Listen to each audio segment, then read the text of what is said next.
Bonjour à tous, on se retrouve pour un nouvel événement. Aujourd'hui, le The 50 se dispute à Saint-Cloud sur le parcours des 2100 mètres. Ce sont des concurrents âgés de 3 ans et plus que nous retrouvons dans cette compétition. Attention, ils seront 15 au départ car le numéro 1, Tolvast, est non partant. Le 1 est non partant. Course qui s'annonce ouverte comme souvent dans ce type de handicap. Il y a quelques chevaux qu'on connaît bien. Et surtout, il va falloir se sortir du terrain lourd. Un terrain très lourd aujourd'hui à Saint-Cloud. Un terrain pénible qui va être exigeant. Avant de démarrer et de vous donner mon choix en 6 pour ce The 50 et tous les paris associés, je vous rappelle que vous pouvez vous abonner à la chaîne YouTube de The Turf et je vous invite aussi à activer la cloche pour être informé dès que mon prono est posté. Allez, j'y vais, en 6. Mais écoutez, j'ai tenté un coup de poker en tête. J'ai placé un outsider, le numéro 11, You Rock. On ne l'a pas vu courir depuis le mois de mai où il avait fini 6e du prix de l'île de la Cité. On l'avait vu très bien courir sur ce parcours au mois d'avril dans le prix du Languedoc où il avait fini dans une belle action.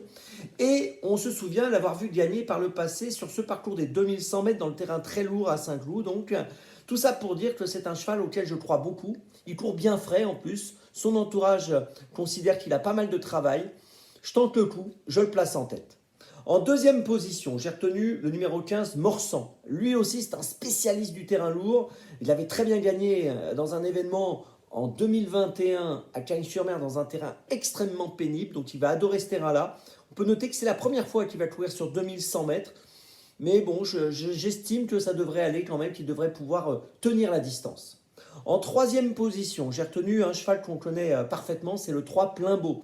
Il vient de bien courir à Longchamp 6e. Sur ses 10 dernières courses, il a fini 8 fois dans les 4 premiers. Il aime le terrain lourd lui aussi, c'est une très belle chance, on lui fait confiance. En quatrième position, j'ai retenu le numéro 4, Moneman. Alors Moneman, c'est un cheval de qualité, entraîné par André Fabre, il sera monté par Maxime Huillon. Il vient de finir deuxième sur l'hippodrome de Longchamp au mois d'octobre. C'est un cheval qui a été absent quand même, il faut le noter, entre septembre 2022 et août 2023. Le point d'interrogation avec lui aujourd'hui, c'est le terrain lourd. Alors il est favori de la course. Moi je ne l'ai pas mis sur le podium, je l'ai mis quatrième et j'aurais pu le mettre plus haut. La grosse question c'est, va-t-il s'adapter au terrain lourd?